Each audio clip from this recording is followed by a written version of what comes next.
বীরগঞ্জে বৃক্ষরোপণ কর্মসূচির শুভ উদ্বোধন। MHR news. বীরগঞ্জ দিনাজপুর থেকে মোশাররফ হোসেনের পাঠানো তথ্যচিত্র।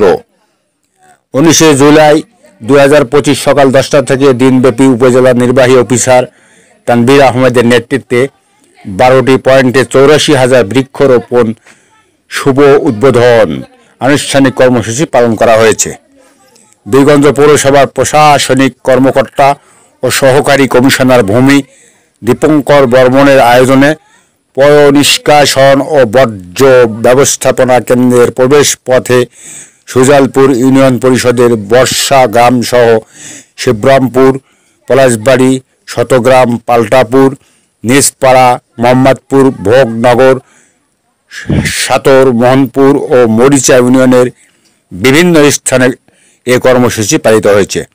এ সময় বীরগঞ্জ থানার অফিসার ইনচার্জ আব্দুল গফুর, উপজেলা জনস্বাস্থ্য প্রকৌশলী হুমায়ুন কবির, সমাজসেবা অফিসার তরিকুল ইসলাম, উপজেলা প্রকৌশলী জিবরিল আহমেদ, অফিস কর্মকর্তা শাহজাহান আলী, ইউনিয়ন ভূমি উপসহকারী মহিবুল ইসলাম বাবু, অফিস সহকারী ফারুক হোসেন, পৌরসভার উপসহকারী প্রকৌশলী তুষার, বীরগঞ্জ প্রেস ক্লাবের যুগ্ম সাধারণ সম্পাদক আমার দেশ প্রতিনিধি মোশাররফ হোসেন, সহসভাপতি আজকের পত্রিকা প্রতিনিধি নাজমুল ইসলাম মিলন, সাংবাদিক রঞ্জিত সরকার রাজ, জাহিদ হাসান, নাজমুল ইসলাম, বৈষম্য বিরোধী ছাত্র আন্দোলনের নেতা আবু বকর সুমন, ইব্রাহিম মেমোরিয়াল শিক্ষা নিকেতনের শহীদ চাচা, শিক্ষক আরশাদ বাবু ও একদল ছাত্র উপস্থিত ছিলেন।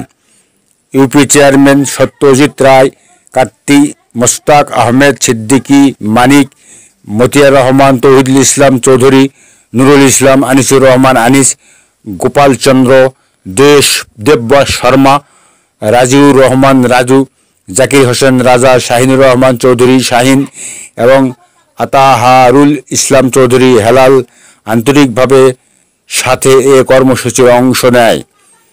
উপজেলা নির্বাহী অফিসার তানভীর আহমেদের সাক্ষাৎকার এবং বৃক্ষপ্রেমী ও সবুজ বাংলাদেশ প্রত্যাশী দিনাজপুরের জেলা প্রশাসক মোহাম্মদ রফিকুল ইসলামের ফেসবুক ওয়াল থেকে জানা যায়, সমগ্র দিনাজপুর জেলায় 8 লক্ষ বৃক্ষরোপণের কর্মসূচি গ্রহণ করা হয়েছে।